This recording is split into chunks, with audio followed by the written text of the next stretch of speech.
পয়লা বৈশাখের সকালে তোমাদের সকলকে জানাই শুভ নববর্ষের অনেক অনেক শুভেচ্ছা। বড়রা আমার প্রণাম নেবেন আর ছোটদের জন্য রইল অনেক অনেক ভালোবাসা। তো আজকে সকাল থেকে ব্লগটা স্টার্ট করছি। এখন সকাল 10:30 বাজে। তো সকালে সমস্ত ঘরের কাজকর্ম সেরে আমার স্নান টান হয়ে গেছে।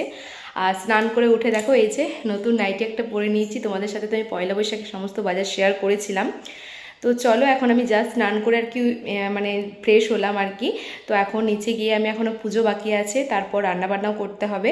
আর আজকে আবার পয়লা বৈশাখের দিনটা মঙ্গলবারে পড়েছে। পয়লা বৈশাখের দিন নববর্ষের দিন সবাই তো অনেক কিছু ভালো মন্দ খাওয়া দাওয়া করে, কিন্তু আমাদের যেহেতু শ্বশুরবাড়িতে ধর্মরাজের পুজো হয় তোমরা অনেকেই জানো যে পয়লা বৈশাখের দিন মানে পয়লা বৈশাখ বলছি মানে মঙ্গলবারে আর কি পুরোপুরি নিরামিষ রান্নাবান্না হয়। তো নিরামিষ রান্না বান্নার মধ্যে আর কি নতুন কিছু করার আজকে চেষ্টা করব। তো চলো কি করছি না করছি নিচে গিয়ে আমি আবার রান্নাঘর থেকে ব্লগটা কন্টিনিউ করছি। চলো। এদিকে দেখো আকাশের জন্য নতুন টি শার্ট, একটা মানে হাফ প্যান্ট সব কিছু বার করে রেখেছি। ও স্নান টান করে পরবে।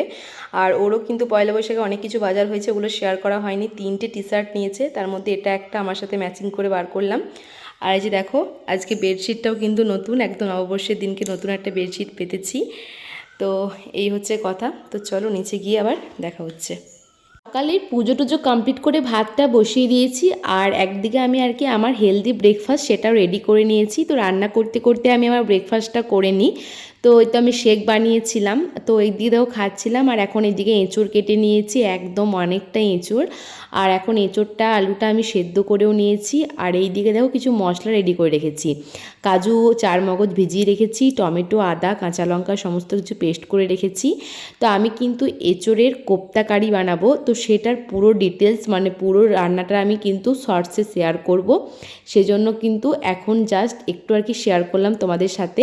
আর কোপ্তাগুলো ভাজার পর একটা ট্রাই করলাম গরম গরম, তো খুবই সুন্দর লাগছিল, দুর্দান্ত খেতে। তো এরকম বড়া ভাজতে ভাজতে কে আমার মতো খাও আমাকে কিন্তু কমেন্ট করে জানাবে। হ্যাঁ, তো পুরো রান্নাটা আমি আর কি শেয়ার করব।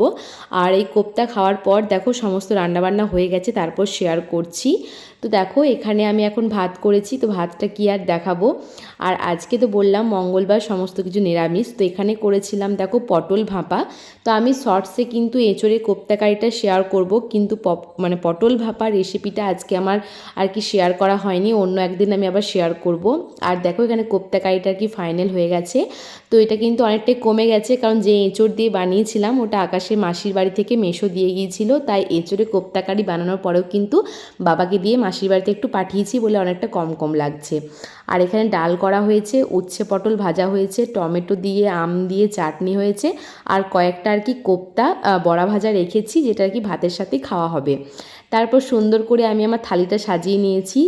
পয়লা বৈশাখের দিনে একদম নিরামিষ থালি খাওয়া দাওয়া করেছিলাম আজকে।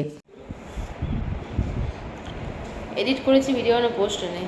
3:33 বাজে, 333 আমাদের খাওয়া দাওয়া কমপ্লিট। ঠিক আছে চলো এবার একটু ঘুমাই। তাহলে একটু দিয়ে বলো আনু মেটেল। ওরা কেউ রানু হোটেল চেনে না, আমাকে এখন দেখালে না। দেখাও আজকে রানু মেটেল। আমার থেকে তোমাদের দাদাভাই পয়লা বৈশাখে বাজার বেশি হয়েছে। সেই বলো হয়নি মিথ্যা কথা বলবে না। 4টে প্যান্ট, 3টে টি শার্ট। তো চলো পরে দেখা হচ্ছে বিকালবেলা। দুপুরে ছোট্ট করে একটা 1 ঘন্টার ঘুম দিয়েছি। তো এখন বাজে বিকাল 4টে মতো। ঘরের আর কি ঝাঁটটাট দেওয়া হয়ে গেছে বিকালবেলা ঘুম থেকে ওঠার পর। আর এখন দেখো রান্নাঘরে বসে বসে আমি এখন এই যে পাঁপড় ভাজা করছিলাম, চা খাওয়া হবে। তো মেসোমশাই বাড়িতে বেড়াতে এসেছে, তো সে কারণে ভাবলাম পাঁপড় টাপড় ভাজা হোক, আজকে বছরের প্রথম দিন। তো এখানে আর কি পাঁপড়গুলো ভেজে আর কি শেষ করলাম। আর দেখলে তো যে দুপুরবেলা আমরা দুজন আর কি প্ল্যান করছিলাম ঘুরতে যাওয়ার জন্য নববর্ষের দিনকে। তো যাব বলে ঠিকও করেছিলাম, কোথায় যাব সেটাও ঠিক করেছিলাম, কিন্তু কখনো কখনো না আমাদের হাতে কিছু থাকে না, সমস্তটাই ভাগ্যের ওপর নির্ভর করে। তো আজকে আমাদের ঘুরতে যাওয়াটা আমাদের কপালের মধ্যে ছিল না। যাই হোক দেখো কি হয়েছে একটু পরে বলছি। 3টে প্লেটের মধ্যে এখন চা, বিস্কুট, পাঁপড় ভাজা সমস্ত কিছু সাজিয়ে নিয়েছি মেসো, বাবার, আকাশের জন্য। আর আটাটাও তাড়াতাড়ি মেখে নিয়েছিলাম ঘুরতে যাব বলে। তারপর দেখো এই যে রেডিও হয়ে গিয়েছি, নতুন জামা পরে সাজুগুজু করে নিয়েছি। আর এখন এই যে বসে বসে আর কি ঝগড়াঝাটি করে তোমাদের দাদাভাইয়ের সাথে আর কি কান্নাকাটি করছি। আজকে আমাদের ঘুরতে যাওয়া হলো না। আমার দাবিটা ছিল আমি নতুন জামা পরেছি, তোমাকেও নতুন জামা পরতে হবে, ব্যাস। আমাদের আর ঝগড়ার কোনো কারণ নেই। আর ওর কথা, আমি নতুন টি শার্ট সকাল থেকে পরেই আছি, আমি আর নতুন শার্ট পরবো না। তো এই নিয়ে আর কি বললাম ঠিক আছে তাহলে যখন তুমি নতুন শার্ট পরবে না তাহলে আমিও আর কি চেঞ্জ করে দিচ্ছি, আমিও ঘুরতে যাব না। ও বলল ঠিক আছে যেও না। তো ঠিক আছে, টি শার্টটা কী খারাপ আছে এই নিয়ে আর কি। যাই হোক, তো আমি পরে বুঝলাম যে দোষটা আমারই ছিল, কারণ কে কী পরবে সেটা নিজস্ব চয়েস আর কি। আর ও নতুন জামা পরতে চায় না, এমনকি ও হয়তো বিকালবেলা পয়লা বৈশাখে কোনো বছরই নতুন ড্রেস পরে ঘুরতে যায় না, ও আমাকে এটাই বলছিল। আর আমার এটা প্রত্যেক দিনই হয়। আর যখন ওই কান্নাকাটি করছিলাম, ঝগড়ার থেকেও বেশি না মানে আমার বাড়ির কথা মনে পড়ছিল, প্রত্যেক বছর নববর্ষের কথা মনে পড়ছিল, যে বাড়িতে থাকতাম নতুন ড্রেস পরে বিকালবেলা ভাইয়ের সাথে বা বৌদিদের সাথে হালখাতা করতে যেতাম, এইসব আর কি মনে পড়ছিল। তো কিছুক্ষণ আর কি একটা মুডটা আপ ছিল। যাই হোক, তো আজকে তো ঘুরতে যাওয়া হলো না, পরে একদিন যাওয়া হবে। তারপরে এখন নতুন ড্রেসটা যেটা আমি নিয়েছিলাম মিশো থেকে, কত শখ করে পরেছিলাম যে আজকে ঘুরতে যাব, কিন্তু সেটা এখন আমি ভাঁজ করে আলমারিতে তুলে রাখবো। কী আর করা যাবে বলো, ওই তো বললাম সবটাই আর কি ভাগ্যের ওপর নির্ভর করে, কখনো কখনো আমাদের হাতে কিছুই থাকে না।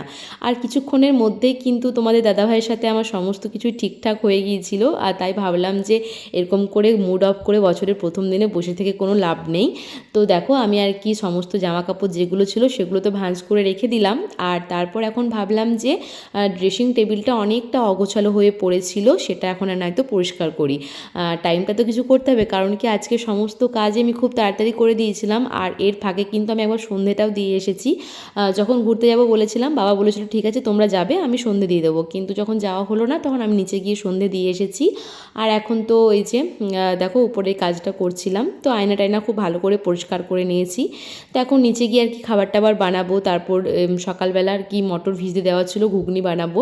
তো এইসবই আর কি হতে থাকছিল। তো দেখো গল্প করতে করতে আমার সুন্দর করে ড্রেসিং টেবিলটা আমি চকচকে করে পরিষ্কার করে নিয়েছি, সমস্ত ধুলো পরিষ্কার করে নিয়েছি। তো এভাবেই তো রাখার চেষ্টা করি, কিন্তু কখনোই থাকে না। যাই হোক, তো দেখো ক্যামেরার মধ্যে এখন আমাকেও দেখিয়ে দিলাম একটু, আমার মুড ঠিক হয়ে গেছে। তো নিচে আসার পর আমি এখন এই যে ঘুগনি বানাচ্ছিলাম একদম নিরামিষ করে, যেহেতু বলেইছি প্রথমেই যে আজকে মঙ্গলবার, পয়লা বৈশাখ হোক বা যে কোনোই ওকেশন হোক আমাদের বাড়িতে কিন্তু নিরামিষ রান্নাবান্নাই হবে। তো ঘুগনিটা বানানোর পর ভাবলাম যে বাড়িতে তো পাপড়ি আছেই, তো চলো একটু পাপড়ি চাট খাওয়া যাক। তো দেখো এই যে পেঁয়াজ ছাড়া আর কি শসা দিয়ে সুন্দর করে দুটো প্লেট সাজিয়ে নিয়েছি, আর আগে কিন্তু একটা প্লেট সাজিয়ে বাবাকে দিয়ে এসেছি। তো এই পাপড়ি চাটগুলো আকাশ আর আমি খেয়েছিলাম। আর তারপর এখন শেয়ার করতে বসি তোমাদের সাথে ডায়মন্ডের গয়না, বুঝলে তো আমার ফ্লিপকার্ট থেকে এসেছে নববর্ষের দিনকে।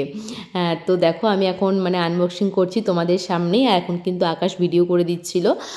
তো আমি একটা আর কি স্টোনের জুয়েলারি সেট অর্ডার করেছিলাম, তো খুবই খুবই সুন্দর এসেছে জুয়েলারি সেটটা, তোমরা দেখলেই বুঝতে পারবে। আর যখন আর কি আকাশ ক্যামেরা করছিল ও বলছে পার্সেলটা কী আছে, আমি বললাম ডায়মন্ডের গয়না আছে।